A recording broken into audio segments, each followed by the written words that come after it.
Buenas tardes, estimados clientes y amigos.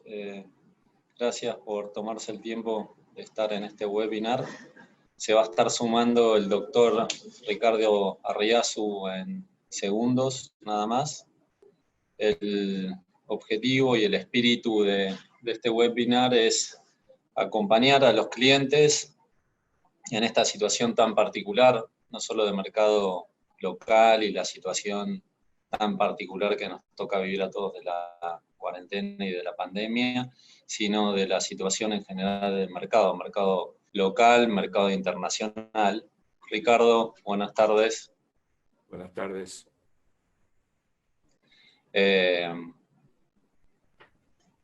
Quería terminar de hacer la bienvenida a los clientes. Bueno, Ricardo va a estar hablando y va a hacer una presentación de la macroeconomía internacional, mercado internacional, macroeconomía local, mercado local y seguramente de tópicos de mucha vigencia en la actualidad, como es el tema del canje de la Argentina, de la deuda soberana, emisión de la moneda local y demás cuestiones que tienen en preocupación y en atención a muchos de nosotros. Así que, sin más, Ricardo, bienvenido. Te cedemos la presentación y nuevamente a todos los clientes y amigos que se sumaron al webinar, muchas gracias por compartir el tiempo con nosotros. Perdón, necesito que me autoricen y me habiliten para compartir la pantalla. Está deshabilitada. Perfecto. Ahí lo van a estar haciendo mientras habilitan esa funcionalidad. La dinámica es la siguiente. Ricardo va a estar haciendo su presentación, su disertación. Mientras tanto, cualquiera de los oyentes, de los clientes, puede estar haciendo consultas en la consola de preguntas y respuestas. Cuando termine la presentación, la disertación de Ricardo, que va a durar más o menos 5 minutos, que nos van a estar haciendo. Buenas tardes, doctor. Ya debería tener habilitada la pantalla para compartir. A ver si pueden verla.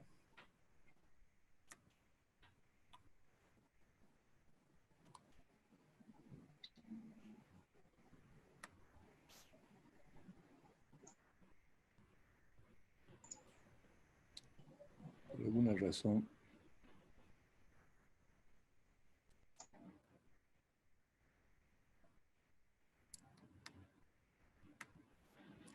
Perdonen, pero hoy practicamos si estaba todo perfecto y ahora no está habilitando. Generalmente sucede cuando se lo... Ahora...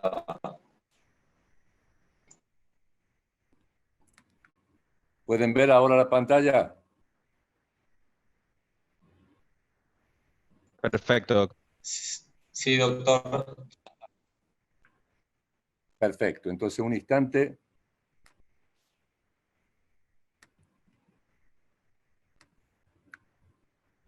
Muy bien. Bueno, muchas gracias por esta invitación. Gracias a todos por participar.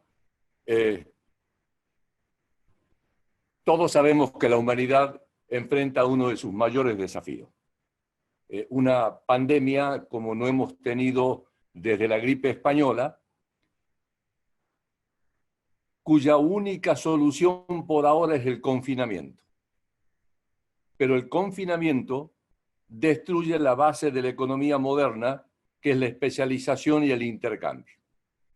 Entonces, el gran desafío es cómo conciliar el objetivo de la salud pública y de la economía. ¿Cómo hacer para que haya menos sufrimiento y menos muertes por la pandemia y al mismo tiempo que haya menos sufrimientos y menos muerte por la economía?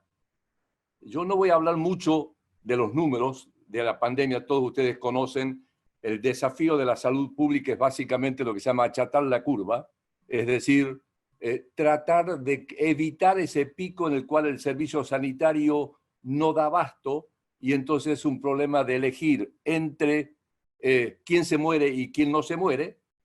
Entonces lo que dicen básicamente los sanitaristas es no es que vamos a evitar los contagios, sino que lo que vamos a hacer es achatar la curva para que el sistema la pueda manejar. Claro, pero eso automáticamente genera en la economía la implosión económica que nosotros calculamos que es equivalente a una destrucción de PBI instantánea entre 25 a 30%. Es decir, que si la economía quedara completamente paralizada por un año, el efecto primario directo sería 30% de caída del PBI. Y luego hay efectos en cadena que hace que sería mucho más grande que eso. Por lo tanto, esto es lo que se busca también en economía. Las mejores mentes en este momento están trabajando en cómo conciliar estas dos cosas. Ustedes habrán visto los casos extremos mencionados por el presidente, digamos, de Suecia y Noruega. Noruega decidió hacer el confinamiento, Suecia por muchas razones decidió no hacerlo, y claro, la cantidad de muertes y la cantidad de casos es mucho más grande en el caso de Suecia. Pero miren al mismo tiempo el impacto en los seguros de desempleo en Noruega y en Suecia. Este es el dato de Argentina ayer, en donde está puesto por grupos de edad, porque las soluciones que están surgiendo de los principales pensadores que combinan la parte económica con la parte de salud pública, es que el tema de edad tiene mucho que ver. Y ustedes van a ver que la mayor cantidad de casos confirmados en la Argentina está en personas de menos de 59 años. Y que la cantidad de muertes en ese grupo es muy chica. Mientras que arriba de 60 y sobre todo arriba de 70, no hay tantos casos, pero la tasa de mortalidad es muy grande. Todo el mundo sabe que la cantidad de casos confirmados subestima completamente la realidad en todos los países. ¿Por qué? Porque se le hace el testeo básicamente a personas con síntomas severos. Recién ahora están comenzando a ir a buscar el caso a personas con menos síntomas. La Escuela de Higiene y Enfermedades Tropicales de Londres hace una estimación y en el caso argentino tiene un rango, digamos, de cuál es el porcentaje que realmente estamos captando, y básicamente eso indicaría que la verdadera cantidad de casos hasta ahora está entre 26.000 y 46.000. Y claro, cuando comparamos la tasa de mortandad con ese tipo, digamos, de cantidad de casos, estamos entre el 0,8 y el 1,4. Entonces, esto está comenzando a indicar varias secuelas de cómo solucionar el problema. El primero es preservar a las personas de mayor riesgo, trabajadores de la salud, personas de más de 60 años y los que tienen enfermedades preexistentes. Permitir que el resto vaya a trabajar, pero con un sistema de testeo para identificar rápidamente los nuevos casos y aislarlos, y un sistema para verificar quiénes tuvieron y no tuvieron ningún síntoma o pocos síntomas. Se calcula que más del 80% de los casos son asintomáticos o de pocos síntomas.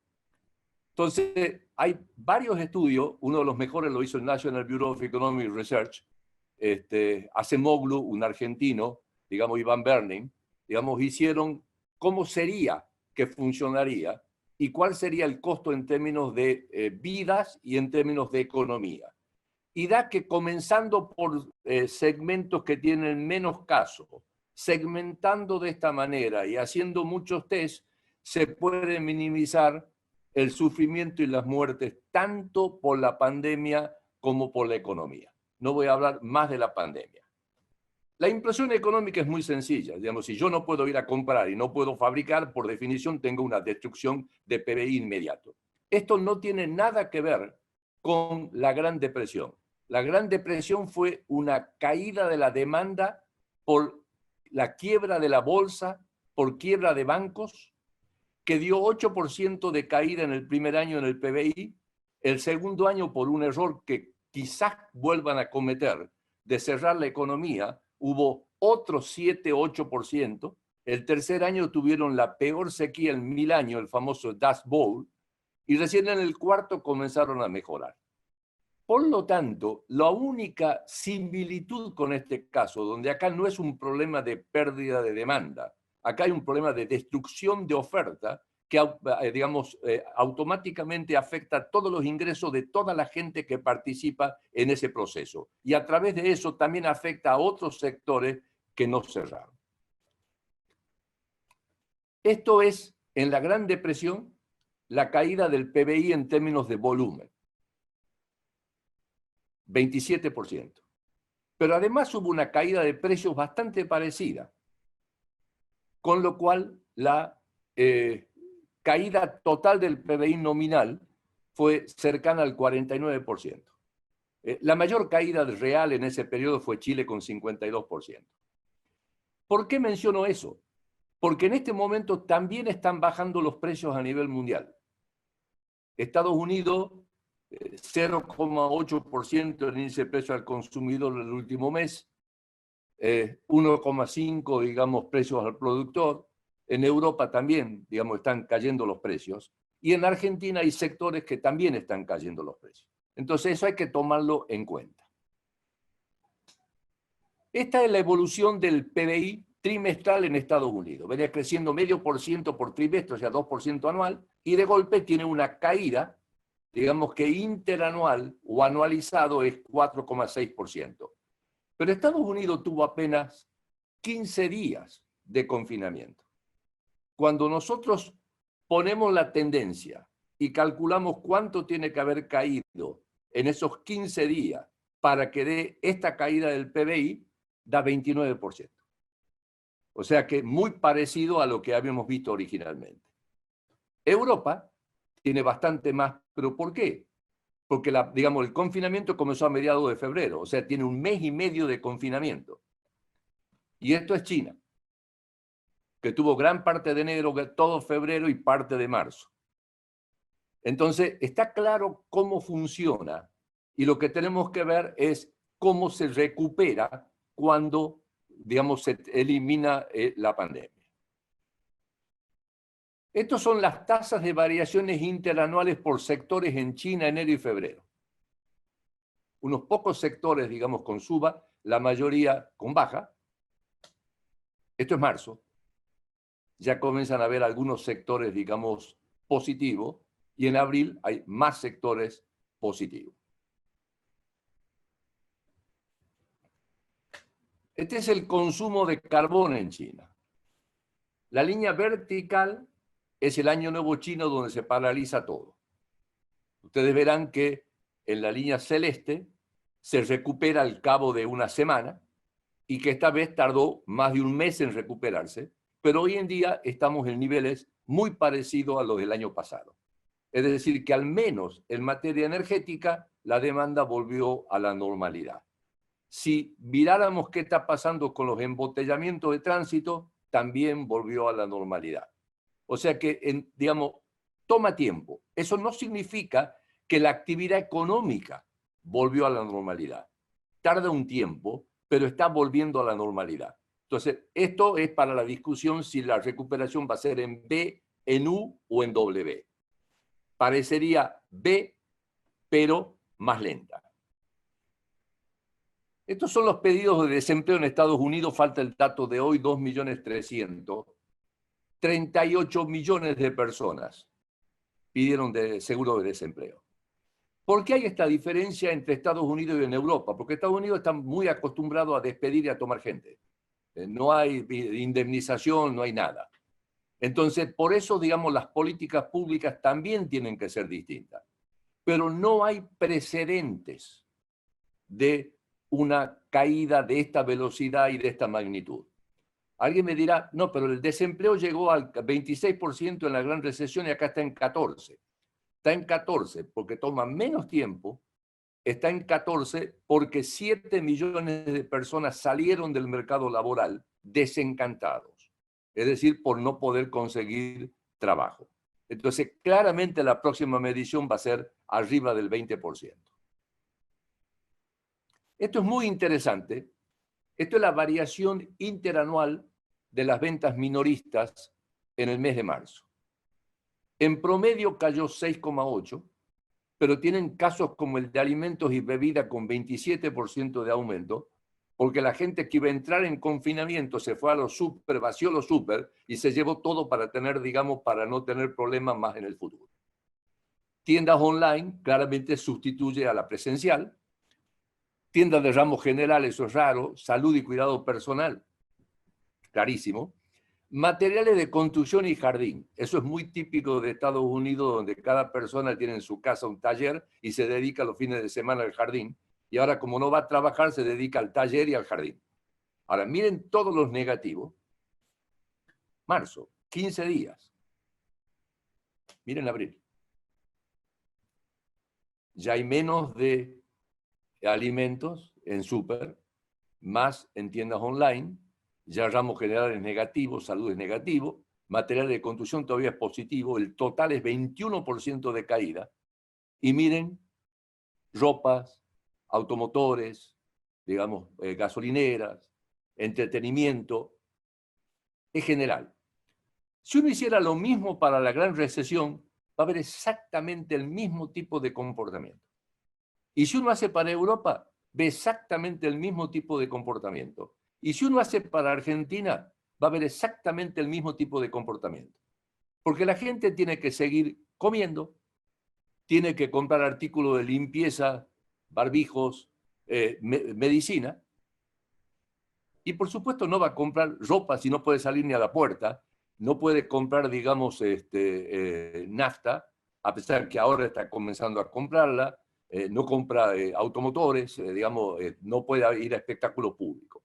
Entonces, esto es exactamente cómo será en cada una de las recesiones. Y esto es cómo pronosticaba el Fondo Monetario en enero del año, de este año, para este año y para el año que viene. Pronosticaba 3,3 de crecimiento para este año y 3,4, digamos, para enero del año que viene. Y ahora pronostica -3. A la par, comparen con la crisis del 2009. La crisis del 2009 es nada. Fue una simple crisis financiera, digamos, pero no fue nada.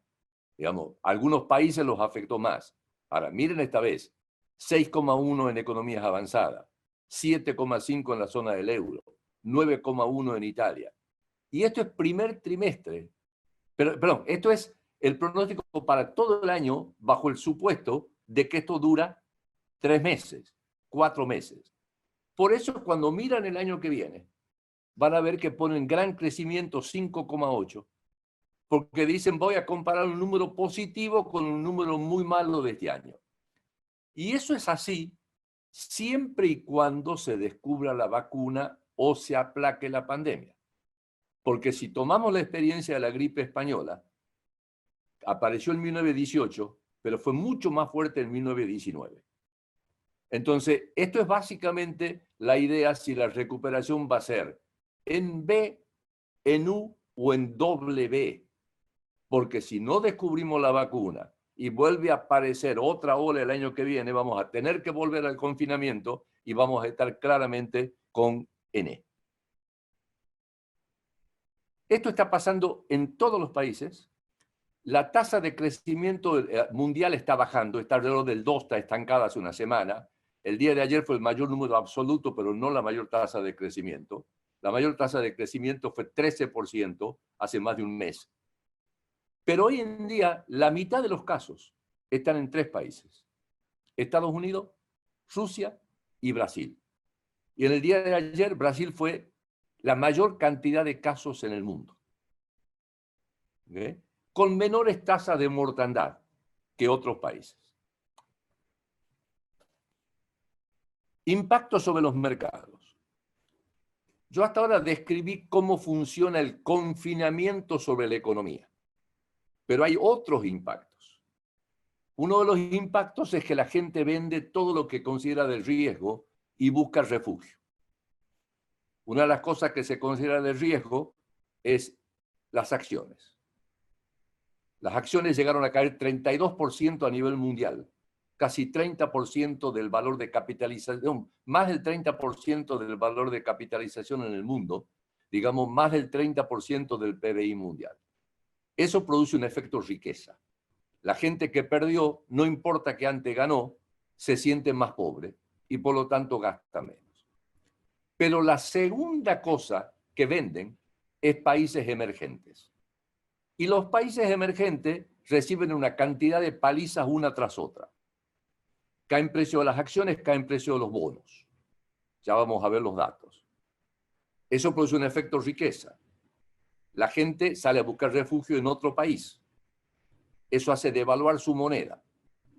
En el caso de América Latina, en promedio 35, en el caso de Brasil, cerca de 50. Cuando eso entra a Estados Unidos, que es uno de los lugares donde van los capitales, hace apreciar al dólar. Cuando el dólar se aprecia, cae el PBI mundial en dólares y cae, digamos, los precios de las materias primas. Y aparte, hay países que quieren impedir el comercio. Entonces, si usted se da cuenta que un país emergente recibe su pandemia, el efecto riqueza, la devaluación de su moneda, la caída de los precios internacionales y restricciones al comercio. Recibe todo junto. Bueno, acá tienen el índice de precio de las acciones en dólares de América Latina. De un máximo cercano a 120, cayó a 55. Y se recuperó un poquito, pero menos que otros países. Este es el mundo. Tuvo la caída del 32 y luego se recuperó y después vamos a discutir por qué cayó y por qué se recuperó. Estos son los desarrollados y estos son los emergentes en general. Es decir, le dieron a los emergentes y dentro de los emergentes le dieron particularmente a América Latina. Esta es la evolución de Standard & Poor's en la guerra, Segunda Guerra Mundial. Entra Estados Unidos en la guerra, caen las acciones, luego se recupera temporalmente y después sigue cayendo hasta el final de la guerra y después tarda varios años en volver al nivel que tenía al comienzo de la guerra. Esto es la crisis 2008. Cae al principio casi igual, luego se estabiliza, luego vienen los problemas en Europa, digamos, rumores de nacionalización del Citi, vuelve a caer. Luego se recupera con una pequeña caída 2000, digamos, en el medio, pero básicamente, digamos, supera el valor que tenía antes. Y esto es ahora. O sea, las tres caídas iniciales fueron casi idénticas. 32%. La del 2008 llegó a caer 46% y la de la guerra 39%. ¿Por qué cae? El valor de una acción es el valor presente descontado de un flujo de ingreso. Uno diría, si la tasa de interés cayó por el ingreso de capitales, entonces debería haber subido las acciones. Sí, pero el flujo de ingreso, con la paralización de la actividad, claramente se vino abajo. Entonces, no importa la tasa de descuento, si el flujo es negativo, digamos, claramente voy a tener una caída. ¿Por qué se recuperó? Porque comenzaron a ver las cifras chinas y dijeron, esto va a durar 3 meses. Nosotros hicimos el supuesto que durante mucho tiempo iba a estar cayendo, digamos, los ingresos, pero parece que no van a ser tanto. Esa es la recuperación y por lo tanto, en realidad ahora cayó 13%. Obviamente, si esto dura 3 meses, es en B, tienen razón. Ahora, si esto es en W o dura más de 3 meses, entonces estos valores van a comenzar a ajustar. Y si es en W, pueden ajustar bastante. Mi posición es que hay una burbuja enorme en el mercado de bonos. Estados Unidos es un país con déficit fiscal que ya venía creciendo y con déficit en cuenta corriente. Por lo tanto, la única razón por la cual, digamos, la tasa de interés cayó es que están ingresando capitales y que la última baja de impuestos fue a un sector que lo dedicó a comprar bonos. Este es el precio del oro. Ustedes habrán visto varios que están diciendo que el oro va a subir. Normalmente el oro tiene un costo, pero cuando hay desconfianza sobre todas las monedas porque se piensa que va a haber una inflación internacional, el oro tiende a subir. Es interesante, ahora no hay inflación internacional, pero la gente está pensando en el futuro. Este es el precio del petróleo. Alguien se preguntará, ¿por qué hubo un precio negativo? Porque la demanda cayó mucho más que la oferta. Tuvieron que guardar todo el petróleo que sobraba, todos los barcos, todos los depósitos, todas las cañerías estaban todas llenas. Y llegó un momento que era más conveniente pagarle a alguien para que se lleve el petróleo y no pagar el costo del almacenamiento. Como ahora comenzó a subir la demanda de petróleo, entonces el excedente ya es menor y además justo ahora está bajando la oferta, en parte por la caída del precio y en parte por el acuerdo del G20 energético. Esto es soja. Esto es trigo y esto es maíz. Comencemos con maíz. ¿Por qué cayó maíz más que el resto? Muy sencillo, por el etanol. Con este precio del petróleo, con Estados Unidos cuesta 75 centavos de dólar el galón, digamos, no tiene ningún sentido, digamos, agregarle etanol. Ahora que comenzó a subir el precio, entonces todas las plantas dejaron de producir. Cayó la demanda de maíz. Ahora comenzaron a producir de vuelta al subir el precio y ustedes van a ver en última, digamos, en la última parte tiene una pequeña subida. De todas maneras, en conjunto, para los principales productos de Argentina, esto representa como 13% de caída. Este es el tipo de cambio de los emergentes de China. Está estable. Se devaluó un poco el año pasado, pero está estable. Este es el tipo de cambio de emergentes sacando China. Una devaluación como del 10%. Y este es el tipo de cambio de América Latina. O sea, todo lo que le venía diciendo de caída de precios, paralización, etcétera, etcétera, todo se está dando exactamente como era esperable. Obviamente, si de golpe la pandemia se detuviera y los precios de, digamos, de América Latina están baratos, se va a producir un proceso exactamente inverso al que estamos viendo acá. Bueno. Acá, ante semejante magnitud de procesos, reaccionaron los gobiernos. Dos cosas que queden claras. Número uno, los gobiernos lo que buscan es evitar el colapso social y evitar la quiebra masiva de empresas.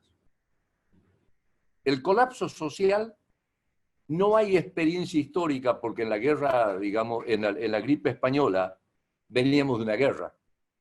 No hay. Pero hay alguna evidencia de lo que pasó en la peste negra, en donde directamente se rompen todas las reglas sociales, sálvese quien pueda, ley de la selva, padre contra hijo, hermanos contra hermanos, vecinos contra vecinos, y claramente eso hay que evitarlo a toda costa y es lo que está haciendo la gente, los gobiernos. Lo segundo es, si yo hago quebrar las empresas, por más que la recuperación sea en vez de la demanda, si no hay empresa, después no hay producción.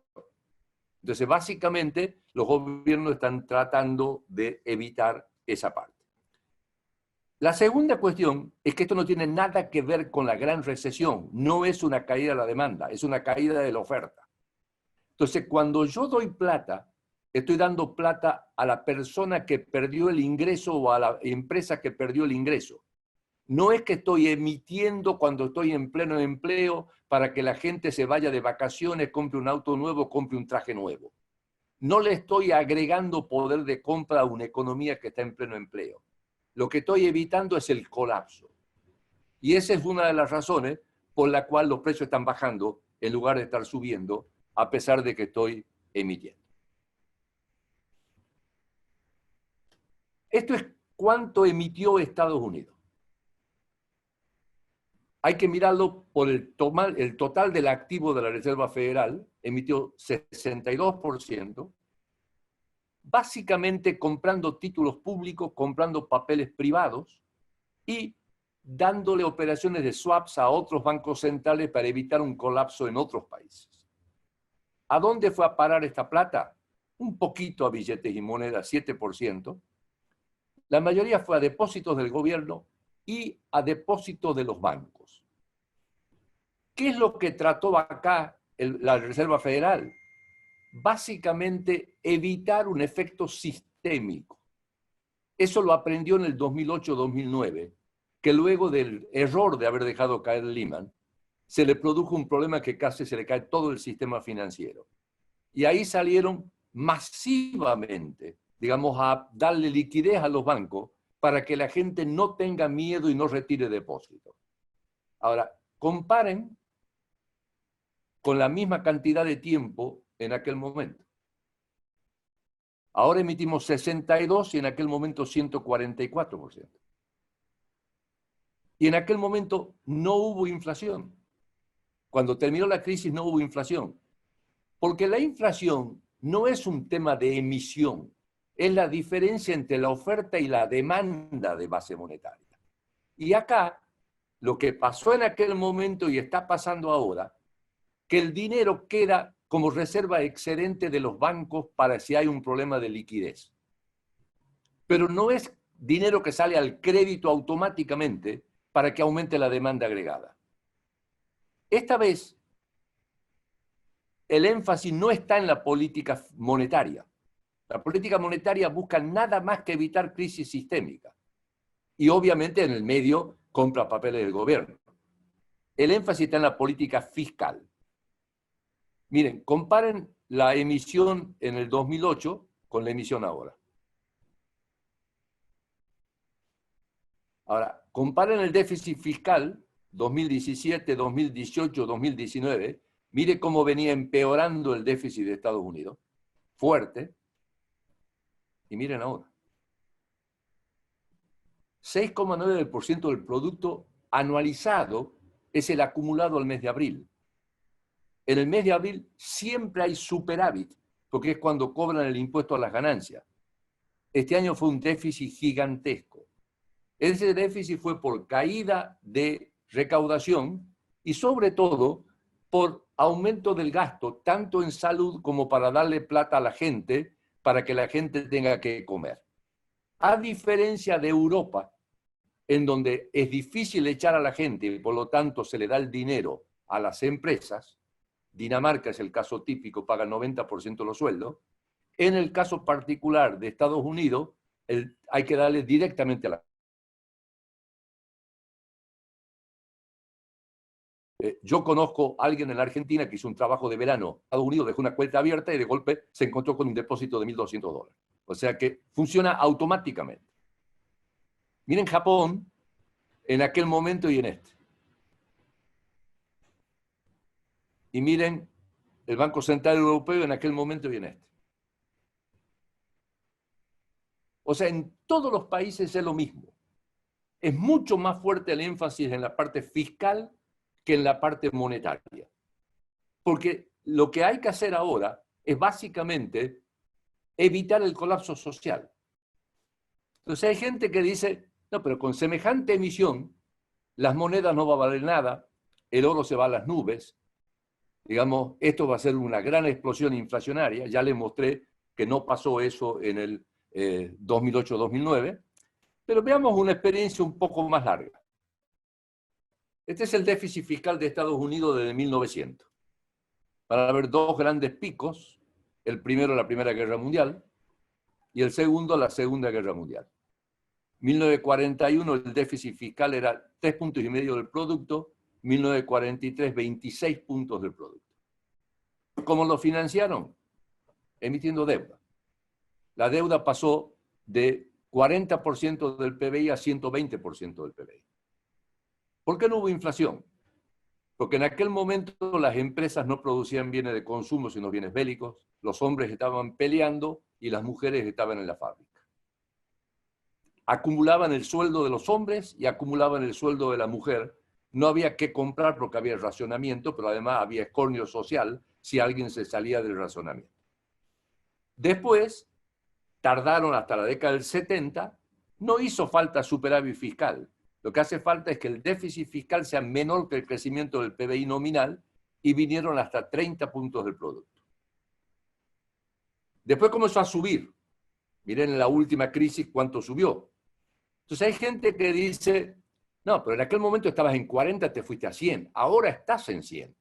Entonces ahora no podés seguir creciendo. Bueno, miremos otro caso. El Reino Unido. Miren el Reino Unido de 1700 a 1800, ¿qué le pasó a la deuda? De casi 0 al 200%. Debo confesarle que esto me tocó la fibra histórica. Digamos, claramente los años finales es fácil, son las guerras napoleónicas y la guerra de la independencia de Estados Unidos. Pero ¿qué pasó antes? Bueno, hubo dos fenómenos interesantes. El primero fue la quiebra de la empresa de los mares del sur, que era una burbuja gigantesca donde estaba hasta el rey metido, que generó un fenómeno parecido a este, y donde el gobierno tuvo que salir a rescatar y hacerse cargo de toda la deuda y rescatar a todo el sector privado. Y la segunda fue un breve momento en la lucha con Escocia, donde los escoceses, digamos, amenazaron con tomar Londres, y en ese momento toda la gente sacó la plata de los bancos.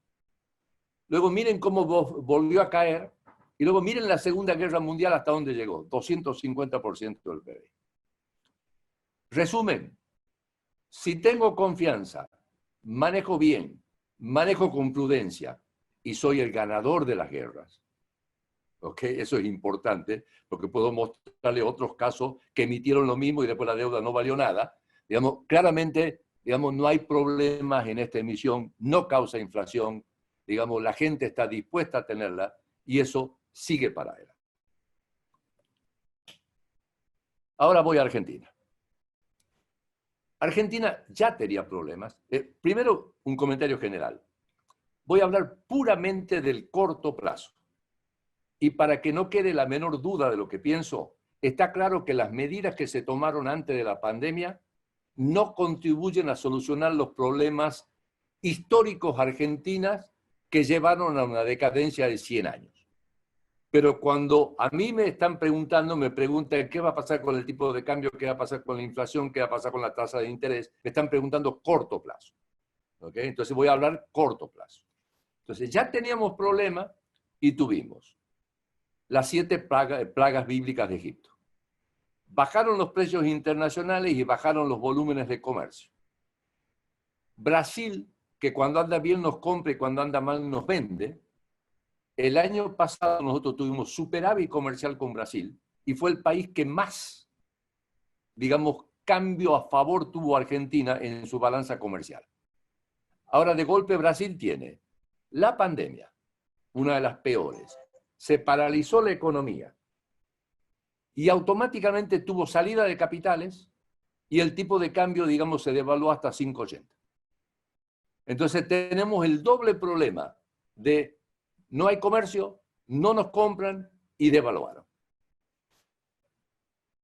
Eso hace que alguna gente diga, se está atrasando el tipo de cambio de Argentina, digamos, grave error, digamos, conceptual, pero eso lo voy a ver después. Luego tuvimos una pequeña sequía justo en el mes de febrero, que bajó el volumen de la cosecha de soja. El mercado de crédito está paralizado desde el año 2018 y no se ha recuperado. Todos los países, una de las cosas que hicieron es dar garantía de préstamos, porque nadie va a prestar en esta situación a empresas que no saben si le van a devolver, porque la plata no es de ellos. Bueno, Argentina es uno de los pocos países donde hizo pequeñas garantías, pero no hizo prácticamente garantías. Entonces, digamos, el sistema crediticio está paralizado. Tenemos el parate de la actividad por el coronavirus, que ya lo vamos a ver enseguida. La recaudación cayó a todos los niveles, nación, provincia y municipio. Estamos aumentando el gasto y estamos, digamos, está incrementando el riesgo país. Tenemos algunas fortalezas. Capacidad ociosa, no hace falta invertir. No invertirían, pero no hace falta. Sistema financiero chico, líquido y sin descalce. Es interesante la cantidad de rumores permanentes, corralito, corralón. Los bancos tienen, digamos, 70% de liquidez en todos los depósitos en pesos y en dólares. Digamos, jamás debería haber un corralito, un corralón, pero en Argentina la palabra jamás no existe, pero yo diría hay que ser demasiado tonto para hacer una cosa por el estilo. Luego tenemos 3 cosas que son fundamentales. Bajo nivel de monetización de la economía. El año pasado y el anteaño mucha gente temerosa bajó su tenencia de pesos, digamos, y compró dólares. Quiero aclarar que los pesos son una deuda del gobierno. O sea, no es que sale del aire, digamos, ese dinero. Es una deuda y la gente dijo, me van a estafar, me voy. Esto es una ventaja porque hay pocos pesos para comprar dólares, aunque lo estamos emitiendo, y otra ventaja porque hay un margen para subir las tenencias de peso. El año pasado tuvimos el menor déficit primario fiscal consolidado, medio punto del producto, y uno de los menores de América Latina. Y lo más importante de todo, y ahí me voy a enfatizar bastante, es que tenemos un superávit comercial y un superávit en cuenta corriente. ¿Y por qué es esto importante? Porque las hiperinflaciones en Argentina son siempre cuando el tipo de cambio oficial se escapa porque el gobierno se quedó sin reserva para mantener. La principal variable de inflación en el corto plazo en Argentina es el tipo de cambio oficial, no es el paralelo, es el oficial. Luego veremos cómo están entre los dos. Costos laborales unitarios ajustados, estamos al nivel del 2008, esto es el inverso del tipo de cambio real. El tipo de cambio real multilateral está en el nivel más alto del 2008. No solo eso, están devaluando más que la inflación. ¿Okay? Así que eso continúa. Precios relativos corregidos en gran medida. Digamos, precios relativos, digamos, corregido en gran medida. El año pasado cometieron el error, digamos, de haber congelado las tarifas. Las tarifas estaban atrasadas, pero con la baja del precio ahora y con el barril criollo, en realidad las tarifas están adelantadas. Es el consumidor el que está subsidiando en este momento a las provincias y a las empresas. Sigamos. Este es el PBI mensual con la cifra que salió ayer. Son cifras mensuales desestacionalizadas. Salió más del 9% de caída en un mes, 11,5% de caída interanual.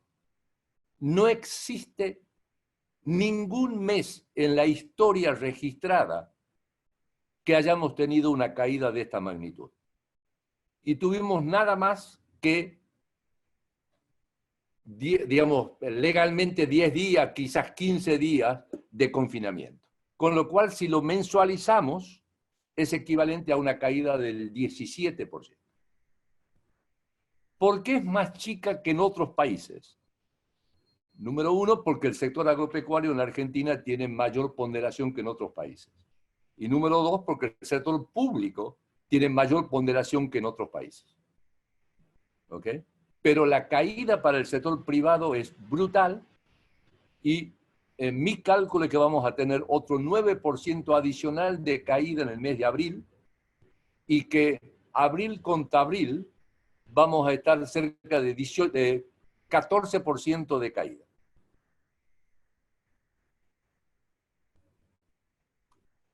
Esta es la demanda de electricidad del año pasado y miren la de este año. Y miren cuándo comienza la caída. Y ahí pueden ver claramente cuándo comenzó el confinamiento.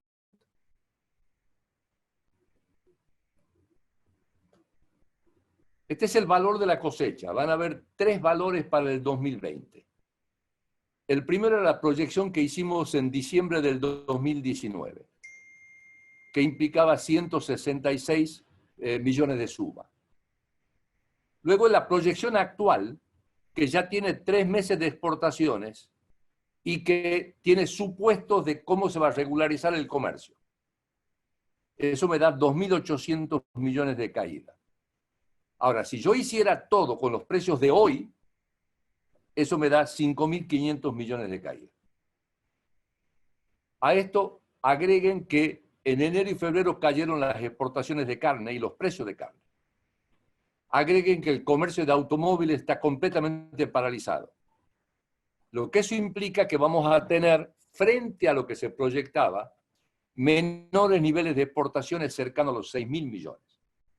Pero por favor, no lleven eso automáticamente a decir que va a haber 6.000 millones menos de superávit comercial, porque falta ver qué le pasa a las importaciones. Esta es la producción de gas en Argentina, gas no convencional. Van a ver cómo a partir de agosto, cuando congelaron las tarifas, comienza a caer. Y esta es la cantidad de fracturas. El último dato no es que como no tenía datos se fue a cero. Hubo 0 fracturas en el mes de abril. La actividad completamente paralizada. Ahora comenzaron 2 empresas a operar un poquito. Pero ¿por qué pasó esto? Y básicamente porque la demanda, igual que en el mundo, cayó más que la oferta. La oferta tarda en caer. Y en consecuencia no sabían qué hacer ni con el petróleo ni con el gas. ¿Ok? Esto es lo mismo que hubo una producción en abril de 0 automóviles. Bueno, es lo mismo. Este es el déficit fiscal acumulado de 12 meses. Ustedes verán cómo ya comenzó a subir, está subiendo, y nosotros tenemos proyectados, digamos, hasta fin de año. Estamos calculando un déficit de cerca de 5 puntos del producto primario sector público nacional. Hay que agregarle provincia y hay que agregarle municipio. Y en un momento determinado, junio, si midiéramos junio contra el PBI de un solo mes de junio, el déficit sería 14 puntos de producto en un mes. ¿Okay? ¿Tienen alguna alternativa? Ninguna. Uno podrá decir, son ineficientes, se aprovechan, pero claramente es imposible no evitar el colapso social. Y el colapso social significa darle de comer y darle dinero a la gente que perdió el empleo. ¿Okay? Ahora, claramente Argentina no tiene moneda, no tiene crédito, no tiene reservas. Entonces lo que hay que ver es cuál es el impacto de todo eso y lo vamos a ver acá. Esta es la balanza de pago devengada. Devengada significa pongo mercancía en un barco, es exportación, la bajo de un barco es importación. Hay que distinguirla de la base caja, que es cobro o pago. Ustedes van a ver que en el 2017 tuvimos 31.100 millones, más de 5 puntos del producto de déficit. 2018 tuvimos una sequía. Si uno proyectaba la tendencia, daba 41.000 millones de dólares para el 2018, pero el déficit es la contrapartida, digamos, de la cuenta capital. Por lo tanto, digamos, para tener 41.000 de déficit, alguien me tenía que financiar y nadie me iba a financiar. Entonces yo di un montón de charla en aquel momento diciendo va a caer. Entonces miren cómo cayó a 27, 3.400 en 2019, y si miran el cuarto trimestre más a la derecha, van a ver que en el cuarto trimestre hubo un superávit de 3.000 millones. Y cuando miran los componentes, básicamente la balanza comercial, porque hay importaciones, turismo, estamos pagando menos de dividendos. Ahora, si vamos a la cuenta capital, van a ver que en 2018 se ganaron reservas porque el gobierno pidió prestado 44.300 millones de dólares. El sector privado comenzó a comprar dólares, 10.400 netos. 2019 ya no me vinieron 44.000 de préstamo. Y el sector privado compró 28.900. Con lo cual, a pesar de que mejoró la cuenta corriente, perdí 21.000 millones. Después de eso pusieron el control de cambio. Control de cambio a la larga nunca funciona, en ninguna parte del mundo. Yo vivo contando la historia que no es mía, digamos, es cuando Mandel ganó el Premio Nobel de Economía, lo dijo en su discurso, digamos, Platón era un inflacionista que lo convenció al rey de Siracusa de un esquema inflacionista con control de cambio, digamos, le rompieron el control de cambio y a Platón lo vendieron como esclavo. Digamos, Aristóteles asesoraba, digamos, a Alejandro y le dijo, si quieres tener un imperio, tienes que tener una moneda que circule por todo el imperio y mantenga su valor. O sea, ahí tienen un inflacionista y un ortodoxo. Esta es la cuenta corriente base caja. 15.000 de superávit acumulado. Esta es la oferta en el mercado cambiario. Contra esto va los pagos de intereses y de capital del gobierno, los pagos de deuda del sector privado, y va la amortización de deuda del sector privado y la compra de divisas.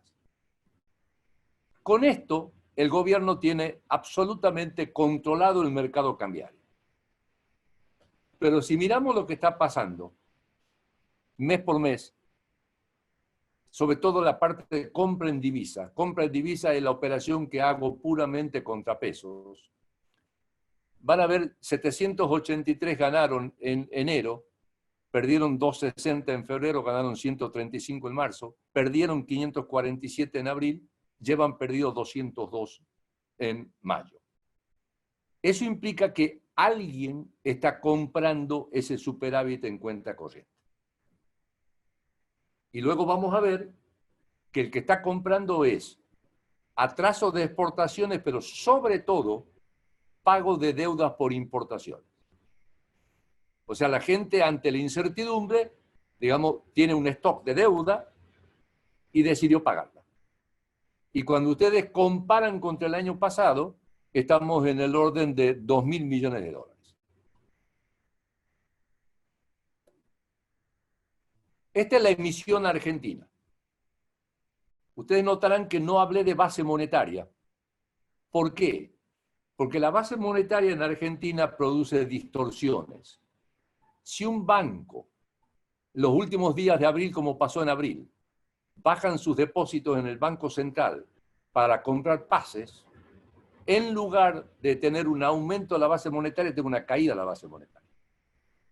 En consecuencia, lo que hay que mirar es el total de los pasivos y el total de los activos. Arriba están los factores que explican el crecimiento de la base monetaria. Lo primero que quiero que vean es que la emisión en la Argentina del total de activos fue 18%.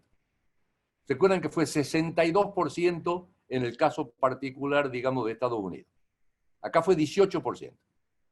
¿Ok? Y la mayoría de esto fue básicamente transferencia del Banco Central al Tesoro. ¿A dónde fue a parar la plata? Un poquitito a billetes y moneda, y la mayoría fue a depósitos oficiales y a reserva de los bancos. O sea, algo muy parecido a lo de Estados Unidos. Pero, esta es la monetización de la economía, o sea, tenencia de billetes en pesos más depósitos en pesos sobre el PBI. Ese crecimiento tiene que ver con caída del PBI y lo que emití. Pero mucha gente no quiere tener los pesos, pero no puede ir al mercado cambiario a comprar. Entonces, ¿qué hace?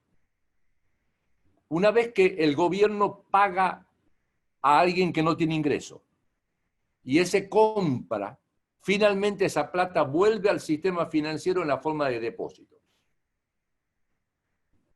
Y muchos tenedores dicen, no, prefiero dar una vuelta por el mercado cambiario, paralelo, sea legal o ilegal. El mercado cambiario paralelo nace en el momento que pongo un control de cambio. Entonces, le quito demanda al mercado oficial y aumento demanda al mercado paralelo que al principio no tiene oferta. La única oferta del mercado paralelo es básicamente alguien que dice, a este precio me conviene vender para comprar cuasi dólares. Cuasi dólares son cosas que normalmente tienen precio fijado en dólares oficiales, y entonces si esperan que va a mover el tipo de cambio oficial, automáticamente lo compran eso. Pero como yo estoy emitiendo mucho, eso es lo que está haciendo subir el paralelo. El paralelo de por sí ni destruye pesos, porque es uno que compra y uno que vende, y causa muy poco impacto directo en el índice de precio. ¿Se acuerdan cuando en el 2016 decían que los precios ya estaban al nivel del paralelo? Y nosotros dijimos ni por broma, y después resultó que ni por broma. Nuestro cálculo es que los únicos precios que suben porque sube el paralelo son los precios de productos importados que la gente dice cuál va a ser mi costo de reposición. Pero el mercado oficial de cambio opera 10 veces más que el mercado paralelo. Y casi todas las operaciones que pasan por el nivel de precio, en realidad se guían por el mercado oficial de cambio. Pero si yo me parara ahí, no estaría diciendo el verdadero problema. El verdadero problema es que el control de cambio en el largo plazo nunca sirve. En el corto plazo genera fricción. Pero la eficacia del control de cambio es relación directa con la eficiencia del controlador. Y la eficiencia del controlador en relación inversa con la brecha. Y por lo tanto, comienzan a aparecer operaciones de sobrefacturación de importaciones, subfacturación de exportaciones, atrasos de exportaciones, adelantos de importaciones y pago de importaciones. ¿Qué es lo que estamos viendo? Estamos liquidando menos que el año pasado, no mucho menos, pero menos que el año pasado, y estamos simultáneamente pagando más, aunque estemos importando menos. Esto es parte de la medida que tomó el otro día la FIP de precios de referencia para evitar sobre y subfacturación, precios de transferencia para evitar triangulaciones, prohibido, digamos, pagar por anticipado una importación, digamos, etcétera, etcétera. En Argentina ya hemos vivido de estas 100 veces, digamos, y tenemos todo el catálogo de medidas que se han tomado a través del tiempo. Las peores fueron en un momento donde había todo bien de capital se financiaba obligatoriamente a 5 años, todo bien de consumo se financiaba obligatoriamente a 1 año y las exportaciones había que prefinanciarlas a 6 meses. ¿Okay? Ya hemos vivido eso. Nosotros lo que queremos ver es en qué momento estos mecanismos le van a sacar divisas al Banco Central y le van a poner presión sobre el tipo de cambio oficial. La experiencia 73-75, la experiencia 87-89, dice que tarda más tiempo que lo que la gente cree. Pero esto es lo que hay que seguir todos los días en ese cuadrito que le mostré hace un instante. Claro. El Banco Central antiguamente quería controlar la inflación con la tasa de interés y el fondo nos puso un programa horrible donde quería poner tasas de interés que la puso en el 86%. En un país que tiene 4% de crédito, como mínimo eso es risible. Ahora, el nuevo gobierno lo que hizo es comenzó a bajar las tasas de interés del ELIX para tratar de incentivar que presten y al mismo tiempo que no crezcan tanto los depósitos. No tuvo éxito. Entonces, finalmente dijo, no coloco más el ELIX. Claro, ¿qué hizo eso? Miren lo que le pasó a la tasa de adelantos y miren lo que le pasó a la tasa de plazo fijo. Entonces se comenzó a armar un problema de desequilibrio entre una tasa de devaluación que era 3,6% mensual, una tasa de inflación que era el 2% mensual y una tasa de interés que era el 1,2% mensual. Entonces, encima que hay un problema de confianza, hay un problema que las tasas de rendimiento son distintas. ¿Qué hizo en los últimos 20 días el gobierno? Número uno, digamos, levantó obligatoriamente la tasa de plazo fijo al 26 y número dos, bajó la tasa de devaluación del 3,6% al 2,5%. O sea, para mantener un equilibrio financiero. Este es el tipo de cambio oficial. Ustedes van a ver la suba de agosto, que fue luego de las PASO, cuando el gobierno no tenía plan B y a las famosas bandas, pseudo bandas, se la comieron inmediatamente, con lo cual el tipo de cambio se fue de 42, digamos, a cerca de 60. Luego quedó estable, subiendo un poquitito. Luego, durante 2 meses y medio, la tasa de devaluación fue 0. ¿Para qué? Para romper expectativas inflacionarias. Cuando se sintieron que habían roto las expectativas inflacionarias, comenzaron a devaluar 3,6. Y ahora la volvieron a bajar. Claro, este es el paralelo, el blue. Y este es el contado con liqui. Y esta es la brecha. Y este es el punto débil. A la larga, esto va a generar un problema. Si ustedes me dicen, inmediatamente va a haber una hiperinflación, la respuesta es no. No, a menos que venga un tonto que quiera mover el tipo de cambio oficial. ¿Ok? Ahora, si ustedes, digamos, me dicen, digamos, ¿en algún momento esto va a generar problemas? Sí, siempre lo generó. ¿Ok? Eso implica que el gobierno tiene un margen de tiempo para actuar. Inflación. Hay 4 tipos de bienes, exportables, importables, servicios públicos y no transables. Y a la izquierda están los verdaderos factores que determinan los niveles de precio. Por ejemplo, un exportable es el precio internacional menos las retenciones por el tipo de cambio oficial. Eso es un exportable. ¿Cómo veníamos hasta ahora? caída de un poco más del 10% de los precios, suba del tipo de cambio del orden de 40, subieron un poco las retenciones, eso implica que los precios de los exportables tienen que estar subiendo 25%. El importable, entre el paralelo también, el tipo de cambio oficial, los aranceles, también debería estar subiendo un poquito más del 25%. Pero márgenes, mucha gente había subido precios antes del control de precios, y los márgenes suben cuando yo vendo.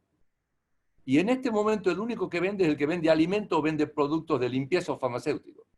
El resto no vende. Y los márgenes no solo están cayendo, sino que hay renegociaciones de seguros, de prepagas, digamos, de precios, digamos, los márgenes están cayendo. Servicios públicos están completamente congelados y van a seguir congelados. Y salarios, que la ambición era que no hubiera cláusula gatillo, y hubo muy poco con cláusulas gatillo, digamos, en este momento se están negociando a la baja. Hay una cosa interesante, es la propuesta de bajar 25% a los que no trabajan fue de la propia CGT, con el argumento que si no ninguno iba a querer trabajar. Entonces, lo que esto está diciendo es de que la inflación en este momento, el mes pasado fue 1,5%, este mes también va a estar en el orden de 1,5%, estamos debajo del 2% mensual, y no hay por ahora presiones a los precios. Ahora, si la economía después se normaliza y yo dejo toda esta plata y sube creciendo el paralelo, en ese momento voy a comenzar a tener presiones. Y ese es el momento donde el gobierno tiene que comenzar a sacar o esterilizar toda la plata que creció. Bueno. Negociación de la deuda. Conceptos.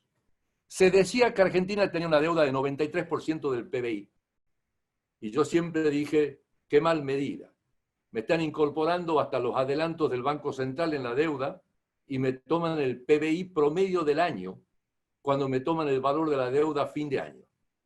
Con lo cual, en un país que no tiene inflación no pasa nada. En un país que hay inflación, la diferencia entre el PBI promedio del año y final del año es bastante grande.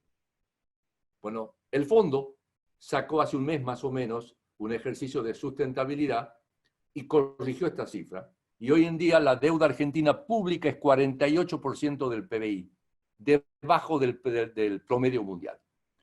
Como país, como el sector privado argentino ahorra en el extranjero, en realidad el país es acreedor neto. Pero separemos sector público del privado. Por lo tanto, el problema del gobierno no es un problema de endeudamiento o de solvencia, es un problema de liquidez porque nadie le renueva los vencimientos. Y ese fue el famoso memorándum del fondo que Argentina no puede tener el superávit primario para pagar la deuda porque no le renuevan, que es algo muy parecido al trabajo de Keynes sobre las reparaciones de guerra. En esencia, Argentina lo que tenía que haber ido es a los acreedores y decirles, mire, tengo un problema, no me renuevan. Este es mi programa con el cual yo pienso pagar mi deuda, porque yo no quiero dejar de pagarla. Necesito que me den un plazo de tiempo y que me bajen los intereses, digamos, de que estuve pagando. Meterlo al fondo en el medio como garante, y eso es lo que hizo Portugal, lo que hizo Ucrania, lo que hizo Uruguay, etcétera, etcétera. Argentina tomó un camino distinto. No mostró su programa, dijo, díganme ustedes cuál va a ser la quita, se demoró y cuando finalmente salió la propuesta, que no sabemos si la hizo para negociar o para qué, era una propuesta con cosas, digamos, raras. Por ejemplo, todos los intereses devengados hasta el momento del canje de deuda se perdían.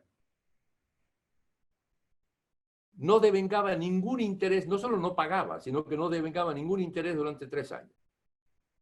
Luego comenzaba devengando medio punto de interés y terminaba devengando 2,5 puntos, que es la mitad de lo que paga México con un riesgo país mucho más bajo que Argentina.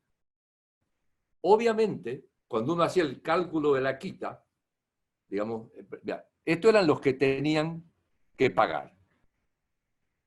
Necesitaba un superávit de 16,5 puntos del producto. Imposible. Necesitaba postergar. Esto es cómo manejo este año. El puntito es los vencimientos la parte azul es colocaciones de deuda y la parte verde es operaciones con el Banco Central.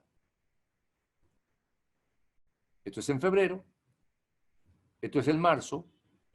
Cuando hay diferencia entre el punto y la suma total, es o que el gobierno acumuló depósito o que tuvo un déficit primario importante, porque acá es puramente pago de deuda. Miren acá. Y esto es lo que nos falta hacer. Nuestro cálculo es que el déficit fiscal de abril y de mayo está en el orden de los 250.000 millones de pesos cada mes. Entonces, claramente, la única manera de hacer esto es con alguna renovación del mercado en pesos y con, digamos, el Banco Central dándole dinero. Este era el análisis de la propuesta argentina con varias tasas de descuento. El gobierno decía 6% o de 30% de quita, obviamente, digamos, causó como mínimo un poco risueño. Ahora comenzaron a aparecer propuestas que no sabemos si son correctas o no son correctas, pero que están más o menos en la línea general. Este es del Bondholder Group, es ponderado para todos los acreedores. Ahora dice periodo de gracia 6 meses, pero además pago cash los intereses devengados. Y el primer pago es el noviembre del 2020, sin quita de capital. Intereses semestrales, cupones crecientes del 1,25 al 5,87. Madurez del portafolio 2040, acá la amortización es más tarde, es 2027 con un bono. Ahí están los cupones corridos, se pagan con cash. Y hay un cupón de PBI, digamos, si a la economía le va bien. Entonces, ¿cuánto da de valor presente esto?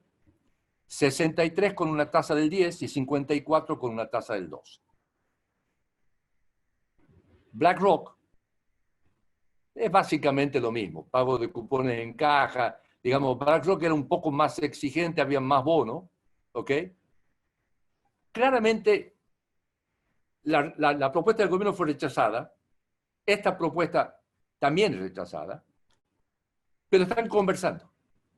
Y eso es muy importante, porque no nos olvidemos que acá hay dos extremos. Hay gente dentro del gobierno que dice, ¿para qué vamos a pagar, digamos, si nunca vamos a volver al mercado de capitales? Aprovechemos esta circunstancia y no paguemos nada.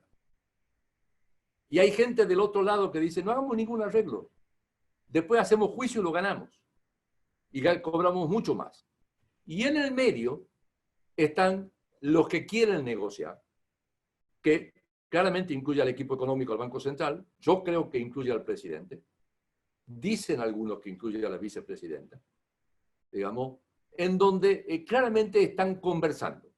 Hoy salió una declaración del fondo y yo creo que lo más probable es que lleguen a un acuerdo que no será 59, de lo más probable es que esté en 50, digamos, pero que reconozca los intereses corridos, que reconozca, digamos, claramente que no puede poner intereses para adelante que no lo tiene nadie, que eso es lo que va. Esta es la comparación de las ofertas del gobierno de BlackRock y de BG, pero ya se la conté. Ahora, a mí siempre me preocupa que estamos hablando siempre de la deuda pública. Y nos olvidamos que en la economía la mayoría es sector privado. Y el sector privado tiene deuda y es el único que invierte y usa, digamos, como tasa de descuento la tasa del riesgo país.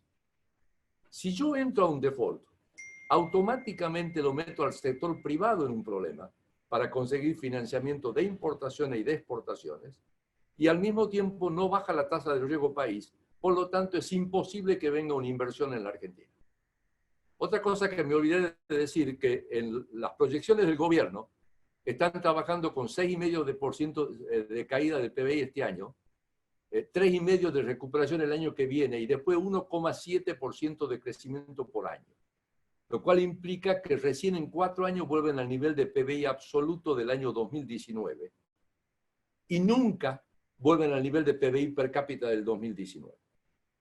Con eso supuesto, el nivel de pobreza en la Argentina sería fenomenal. Pero además está que no voy a tener superávit primario hasta el próximo gobierno y además que quiero acumular reservas. Entonces, bajo esa situación, nunca voy a tener plata para pagar la deuda. Entonces, todo eso es lo que está en cambio y lo que está en discusión. Pero en el sector privado, miren lo que pasó en la 2001-2002. Esta es la base de vengada, o sea, las importaciones. Esto es caja y estas son las importaciones. El financiamiento de las importaciones. O sea que hubo financiamiento. ¿Por qué? Porque el sector, digamos, los acreedores decían el sector privado es mejor riesgo que el sector público. Hoy en día, en situación normal, posiblemente diría lo mismo. Pero si yo no impido que se caigan las empresas, el riesgo país, el riesgo que significan las empresas, también va a caer. Y el sector privado va a tener problemas de financiamiento. Entonces, para terminar, ustedes recuerdan que los chinos escriben la palabra crisis con dos ideogramas. Uno que dice peligro y otro que dice oportunidades. Dependiendo del optimismo de cada uno, va a poner, digamos, el énfasis en cada una de estas palabras. Pero es cierto que Argentina enfrenta serios peligros. Digamos, gente que dice, digamos, esta es la oportunidad, hay que avanzar. ¿Para qué queremos empresas privadas? Digamos, si todas las empresas, cuando viene un momento, es el gobierno el que los tiene que salvar.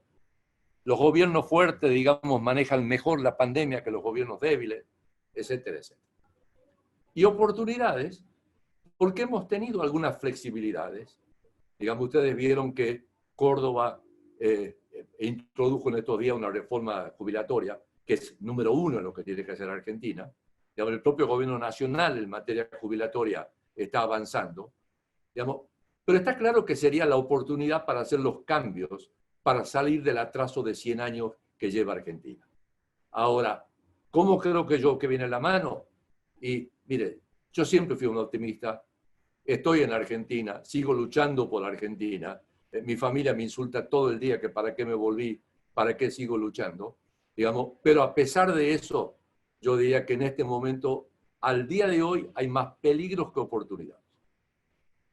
Lo que sí me deja más contento es el hecho que se den cuenta que un default en este momento sería altamente negativo. Y entonces eso lo veo más del lado de las oportunidades. Bueno, esto es básicamente, creo que cubrí todos los puntos y por lo que veo, digamos, bastante en horario. Así que estoy abierto para preguntas. Doctor, muchas gracias por la disertación, por la presentación.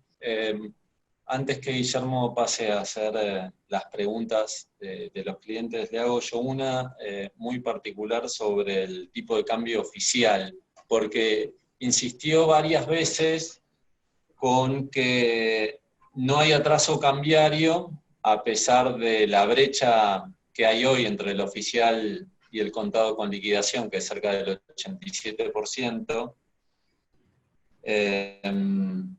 La demanda de los instrumentos Dollar Link que están sacando las empresas tiene demanda extremadamente alta. Pan American Energy el viernes pasado hizo una emisión de 25 millones de dólares y tuvo demanda por 250 a tasa cero.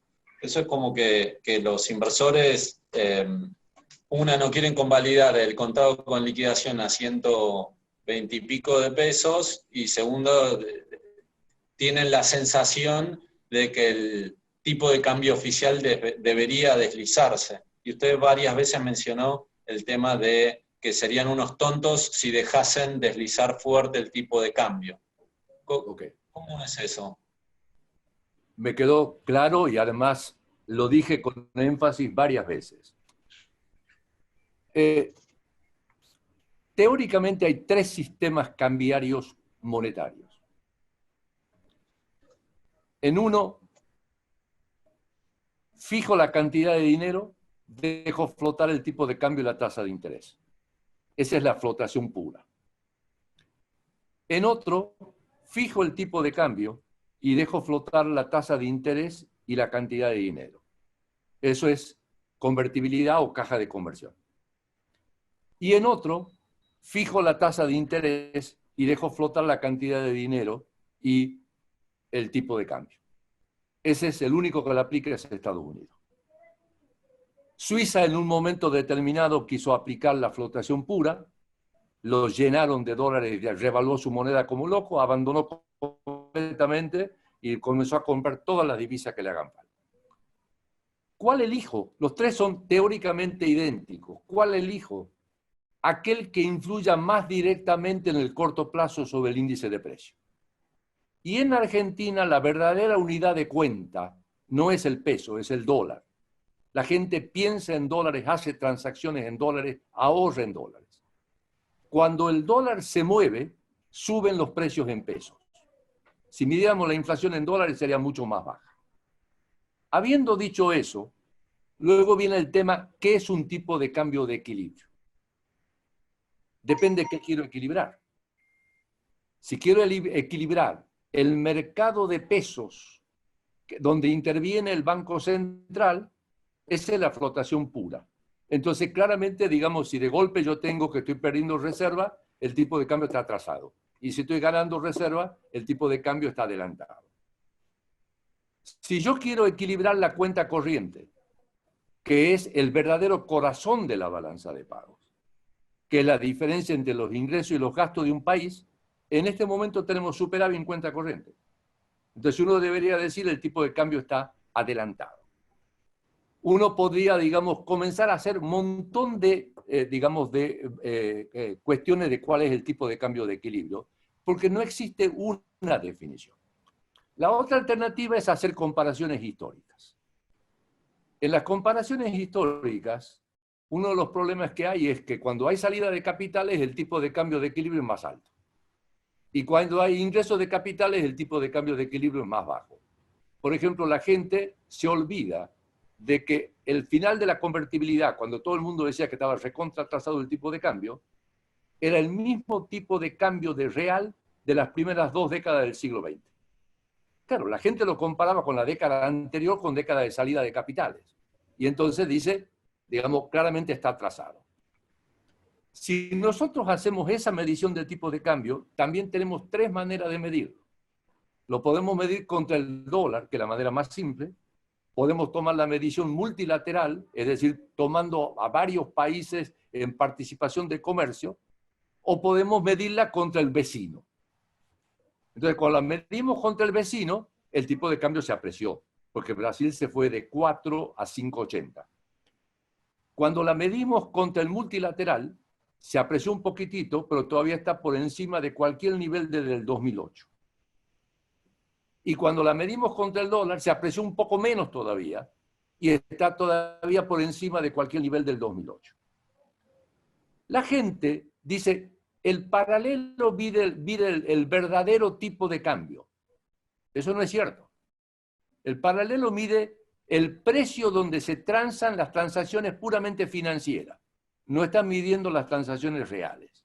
Si yo comienzo a mover el tipo de cambio oficial, voy a tener un aumento de la tasa de inflación, e imaginen en Argentina lo que sería una situación donde tengo recesión y tengo inflación encima. Que no quiere decir de que alguien no la pueda hacer. Digamos, Brasil se fue el tipo de cambio de 4 a 5,80 y casi no hubo inflación, porque los brasileños no piensan en dólares. La unidad de cuenta de Brasil es el real. En Argentina la unidad de cuenta es el peso. Entonces yo lo que hago es decir, tomemos los últimos meses, comparemos cuánto se devaluó el tipo de cambio oficial y cuánto fue la inflación. Digamos, y el tipo de cambio oficial se devaluó más que la inflación. Entonces, cuando la gente dice, ¿se está trazando el tipo de cambio contra qué? ¿Contra Brasil? Sí. ¿Contra el paralelo? Sí. ¿Contra precios? No. Luego de eso tengo que agregarle las retenciones.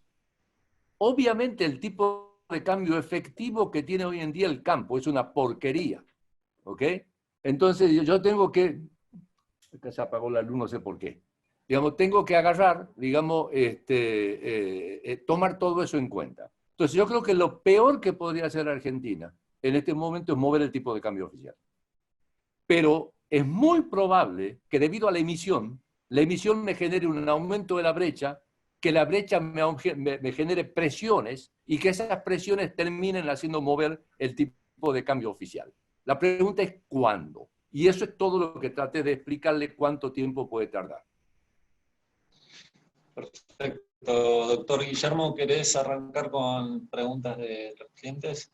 Sí, doctor Arriazo, estamos recibiendo muchas preguntas sobre cuál es su opinión del sector energético en el país y en especialmente sobre Vaca Muerta y qué se puede esperar tras la caída estrepitosa de los precios del petróleo.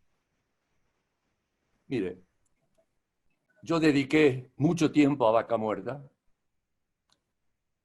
y la conclusión final que saqué es: la roca es la mejor del mundo. Hay más recursos de lo que realmente creíamos que había.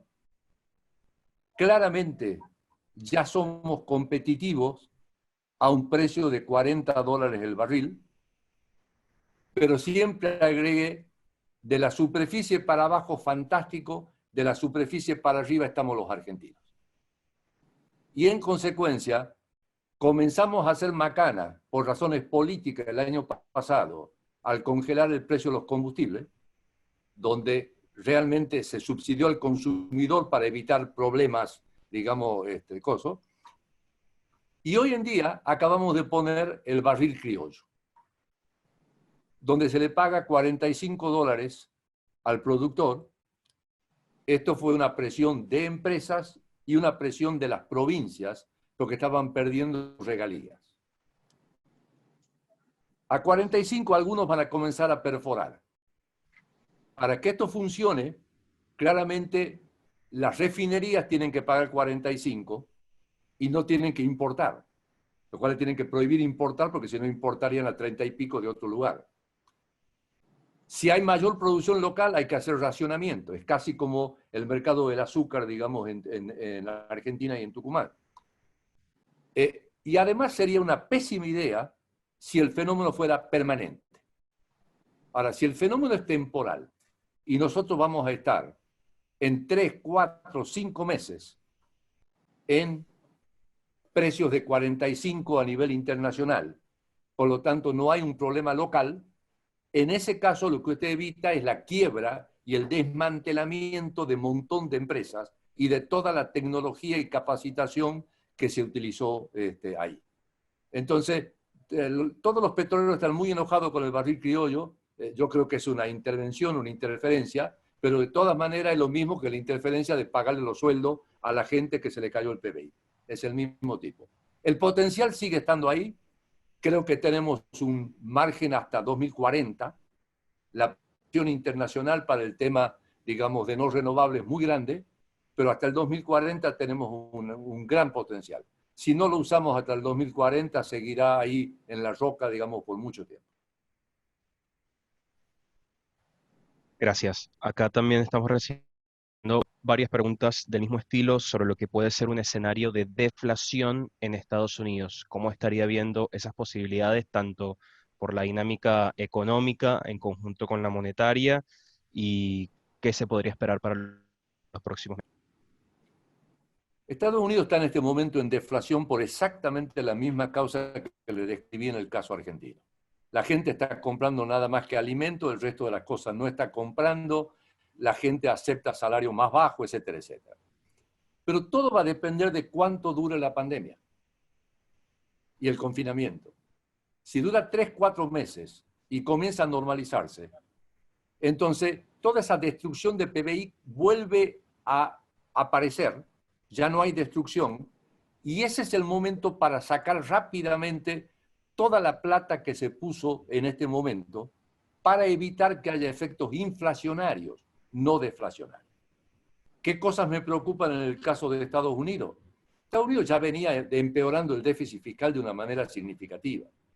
Estados Unidos venía empeorando su balanza comercial a pesar de toda, digamos, su lucha de que el mundo nos trata mal, se aprovechan de nosotros, venía empeorando, porque gastan de más.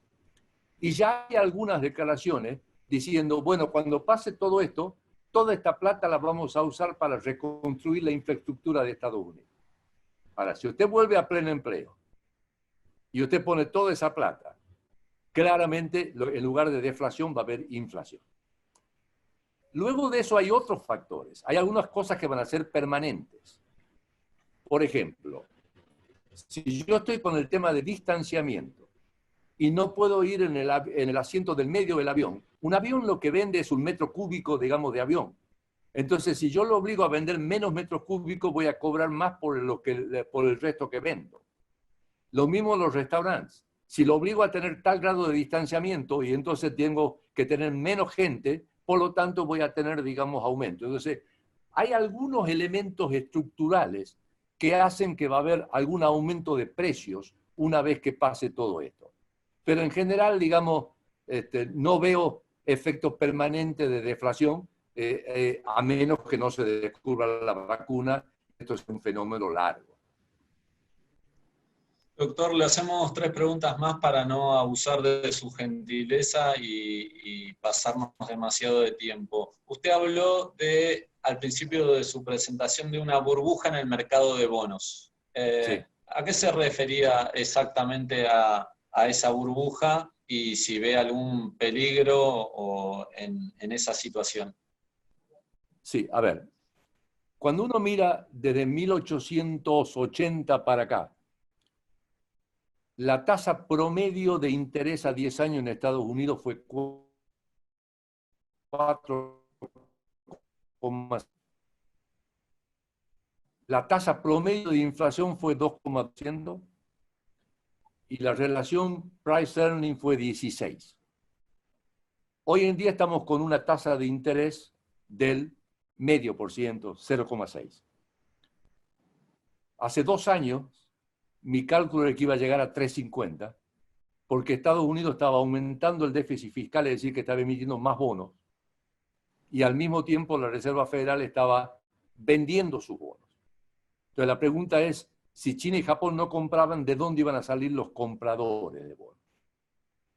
De golpe nos encontramos que en 3 meses la tasa se fue de 3,28 a 1,60. ¿Qué pasó? Aparecieron algunos compradores de afuera, básicamente Brasil, pero sobre todo, por primera vez en la historia, el sector privado, el sector de las familias de Estados Unidos compró bonos. Yo no sé si ustedes saben que del stock que hay, digamos, de 16, 18 billones de dólares, las familias de Estados Unidos tenían directamente apenas 1 billón. Y en un año duplicaron sus tenencias. Entonces, cuando uno comienza a mirar por qué, es básicamente porque la baja de impuestos que favoreció al sector más rico no fue a aumentar la inversión, sino que fue básicamente a ahorro en la forma de compra de bonos del sector. En este momento, aparte de todo eso, tuvimos todo el dinero que está viniendo de los países emergentes. Entonces, ustedes notarán que yo me fijo siempre en la tasa implícita en los bonos. No me fijo en la tasa de la Fed, porque la tasa de la Fed es para pocas operaciones. Yo me fijo en lo que es realmente el valor de mercado. Entonces, claro, con una tasa del 0,5%, eso produce una burbuja en la, digamos, determinada tasa de ganancia con menor tasa de descuento, eso produce claramente, digamos, valores que son mucho más altos que los normales. Acá se normalice. La tasa de interés de Estados Unidos, ¿va a subir o no? Teóricamente debería subir, pero digamos en el 2018, digamos, me equivoqué feo, así que digo, capaz que me equivoco de vuelta. Doctor, 2 preguntas más. ¿Cuál cree que es la tasa al cual deberían de rendir los bonos argentinos soberanos una vez que el canje se efectivice, si es que se efectiviza? Mire, cerrar un canje es una parte del tema. Luego tenemos que ver cuáles van a ser las condiciones macroeconómicas de Argentina que le permita tener un superávit primario y que le permita tener un superávit en cuenta corriente que le dé los recursos para pagar la deuda. Entonces, supongamos que usted llega a un acuerdo y entonces la gente toda contenta digamos, los precios se van a 50, 55. Todo el mundo sabe que en los próximos 2 meses, 3 meses el déficit fiscal va a aumentar, ningún tipo de problema, la gente tiene paciencia.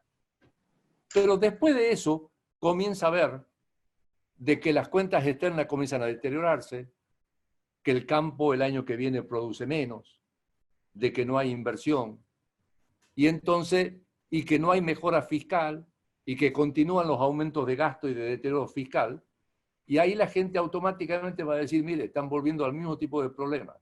Y entonces van a caer los precios de los bonos y va a subir el riesgo país. Ahora, si nos sorprenden y aprovechan la oportunidad y realmente tenemos una política magnífica que mejore el superávit primario y que sigamos con superávit externo, entonces el riesgo país va a seguir mejorando, hasta llegar a los niveles que uno diría normal. Digamos, yo no sé si ustedes saben que hasta hace poco Brasil tenía un déficit fiscal peor que nosotros y tenía déficit en cuenta corriente. Y sin embargo, digamos, la tasa que pagaba era muchísimo más baja que la Argentina porque nadie pensaba que Brasil iba a dejar de pagar la deuda. Está claro, Brasil tiene una deuda muy grande en reales y cuando tiene un problema deja ir el tipo de cambio y estafa a los tenedores reales. Digamos, hay que ver cuánto bajó la deuda de Brasil en los últimos días cuando el tipo de cambio se fue de 4 a 5,80. ¿Okay? Como están en reales, automáticamente, digamos, le bajó. Última pregunta, doctora. Hay muchísimas preguntas, pero de vuelta nos pasamos demasiado de tiempo.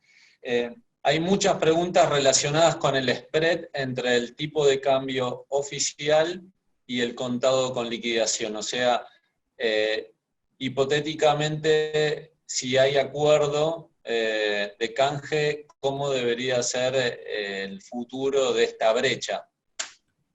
Para mí esa brecha no tiene mucho que ver con la deuda, tiene que ver con todos los pesos que estoy emitiendo y que la gente no se quiere quedar en pesos.